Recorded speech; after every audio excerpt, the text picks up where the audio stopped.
Hi, and welcome to this week's episode of the Weekly Point with Z.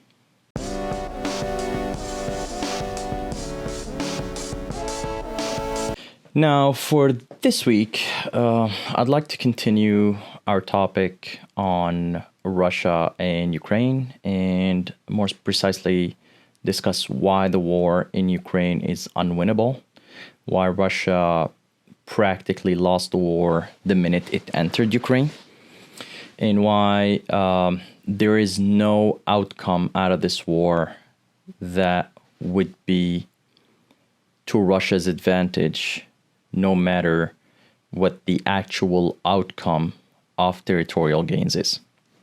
Now, to start off, I wanted to discuss some of the reasons why Russia did not fare so well as expected on the ground when it actually entered Ukraine. And then I would like to talk a little bit about the outcome of the war and what the future would look like for both Russia and Ukraine. So to start off with the reasons why Russia did not do so well, and to start off with the somewhat known reasons or logical reasons, there's the element of geography, there's the war dynamics themselves, and there's the fact that Ukraine is a large country. It's one of the largest in Europe. I believe it's the largest country in Europe after Russia, which spans a European/Asian geography. It is also a fact that the country is populous. It has a big population, and at the same time, it's made up of hardy Ukrainian people. So the Ukrainian people are just as hardy as the Russians. They were not. Throughout their history, they've had very rough times, which made them as hardy as Russian people. They're as seasoned as Russian soldiers. They're as versed and invested in fortifying or increasing or enhancing their fighting skills as the Russians are. So they're not, and they don't come from a different school. They come from the same school as the Russians. They understand Russian tactics. They understand Russian equipment, military equipment. They understand the geography. They understand their geography and that of Russia. They understand how Russia plays its propaganda games. They have family members in Russia and vice versa. The countries are too close and are too familiar and are too similar in some way, although I know there are cultural differences, but they're too familiar, at least in the experiences that they've lived in the last, in their recent history, which makes it a fight against oneself, so to speak. So Russia is not fighting a foreign enemy it could easily occupy. It's more likely that it's fighting an enemy that is very similar to Russia or the Russians themselves. And at the same time, the Russian people are just as proud. The Ukrainian people are just as proud as the Russians. They have a very rich history. Kiev is a ceremonial capital of the Rus, the Russian people, or the Slav people. The Kievan Rus actually started in Kiev, and this is a point that the Russian leader, Vladimir Putin, was trying to capitalize on in order to kind of further his point of view that Ukraine is part of Russia, while in reality, a lot of Ukrainians know that it's the other way around.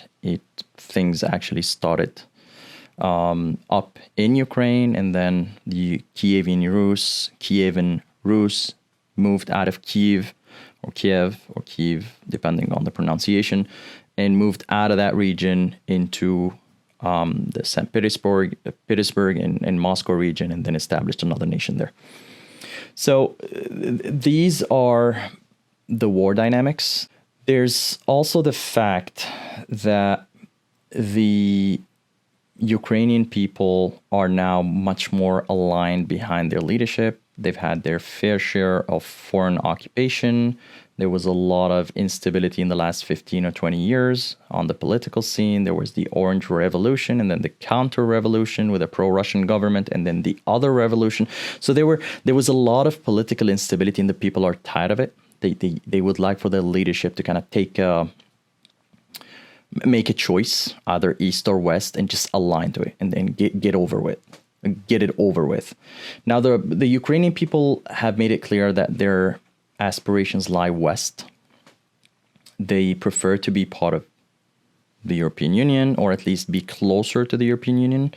And honestly, since they are European, they do have the largest country in Europe after Russia, it does make a lot of sense. It's a logical decision, which was bolstered or emboldened by the fact that they're surrounded by countries that actually managed to join the European Union, and they've seen how better off these countries are. So if you look across the border from Ukraine, you have multiple nations, neighboring nations, that have had the opportunity to join the European Union and fare much better than they used to fare, and their economies kind of moved in the right direction, if we could call it that. Their economies grew, and they managed to provide a better outcome or better life or better quality of life for their people. So the Ukrainian people look across the border, and that kind of gives them an example on how life would look like if they switched sides and moved west. And also it gives them assurances that they're making the right choice. Now, another very important point is the occupation of Crimea in 2014 wasn't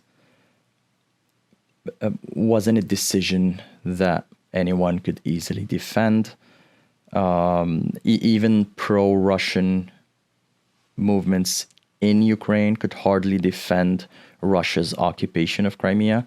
So those who were probably on the center of that debate kind of switched to an anti-Russian stance. They were not necessarily hostile to Russia in the beginning, but then as soon as it occupied Crimea, a lot of them moved to the other camp. On that topic, since we're talking about Crimea, there's also the fact that when Russia occupied Crimea, it failed to provide a better model or a better example of how life would be better under Russian occupation. So after the occupation of Crimea by Russia and later the annexation, Ukraine gradually started cutting off water supply to Crimea, and Crimea relied mainly on water supply from mainland Ukraine, so from across the border, the new border. And that left Crimea in a water shortage, and Russia could not enforce Ukraine to provide water, and it could not provide water itself. So it did not provide a solution to that problem. And with all of the international sanctions, everything else didn't improve either. So the economy didn't improve.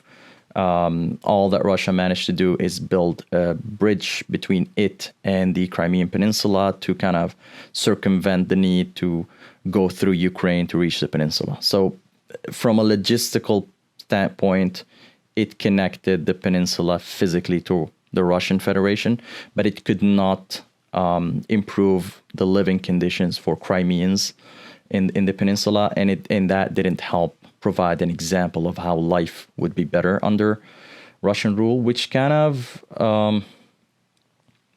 provided a stern warning to other separatist regions. Although they still desired to join Russia, they started to kind of understand that joining Russia does not provide as many benefits as initially anticipated.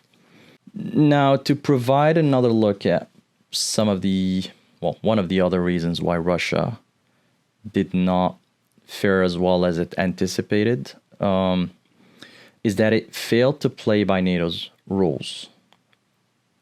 NATO has a habit of propping up an enemy before attacking it.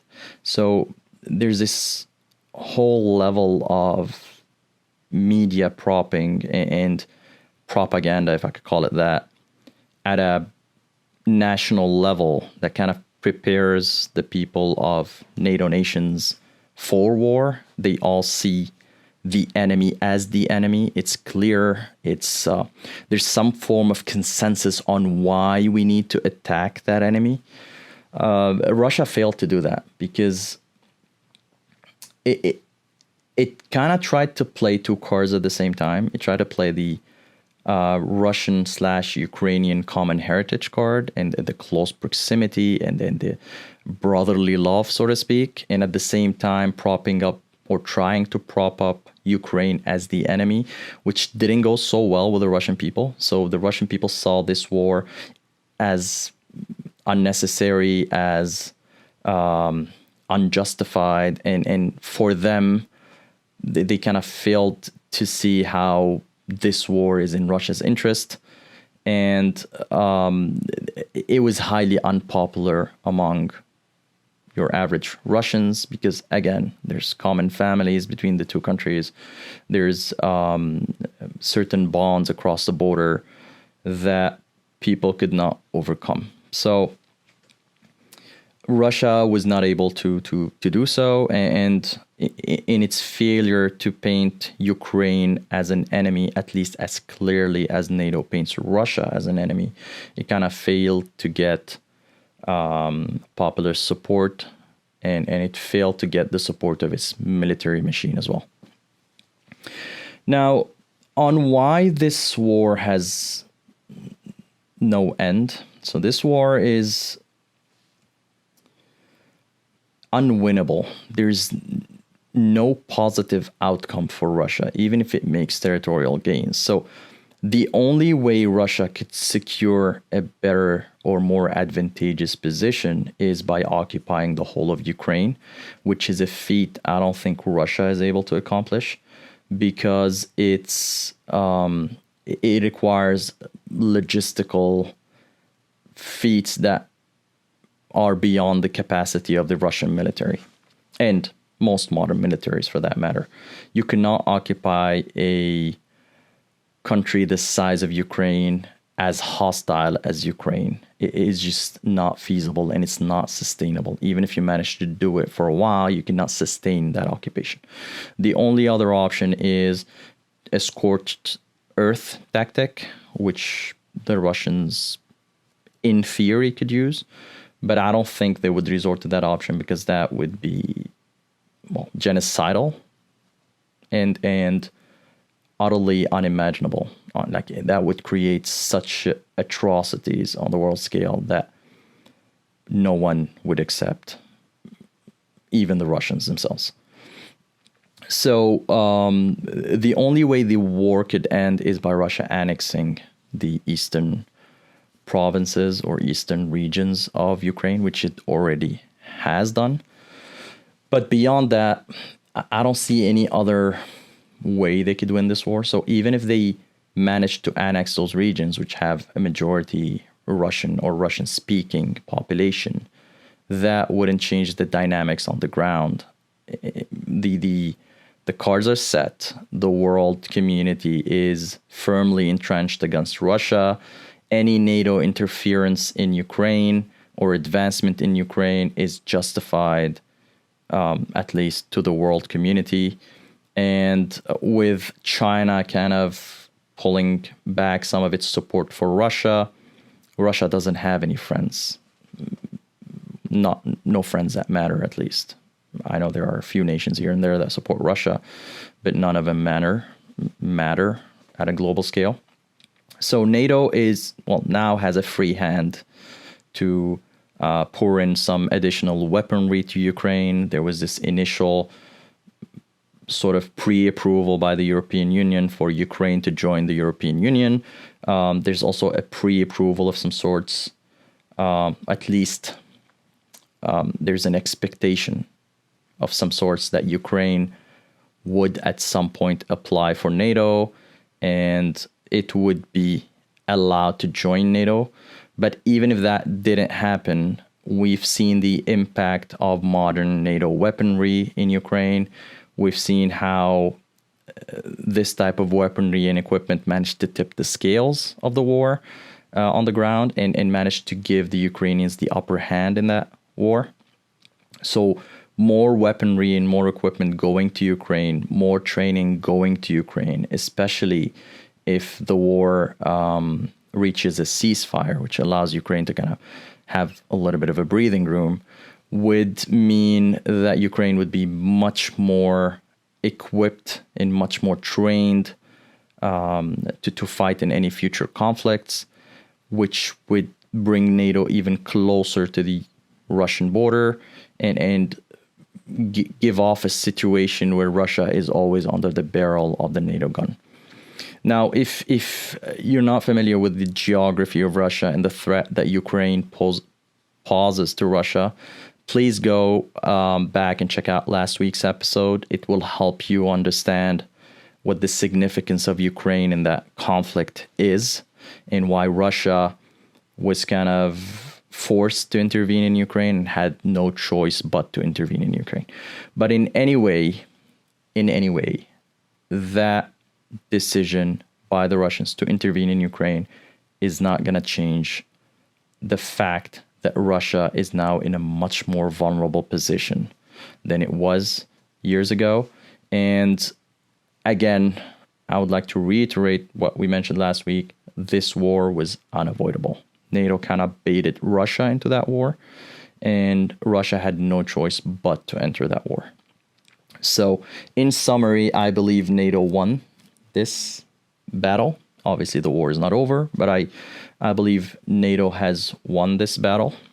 I'm not sure how Russia would counteract. I don't know what rabbit they could pull out of their magic hat. Well, the Russians are very hardy people. They managed to tip the scales time and time again throughout history, but I can't imagine what they would do next or what would help them get out of this situation. So the future is for us to observe, I guess. I can't predict anything that Russia would be able to do that would tip the scales again in its favor, but we'd have to wait and see. And hopefully whatever happens would have minimal impact on the peoples of Ukraine and the peoples of Russia. Thank you, and I'll see you next week.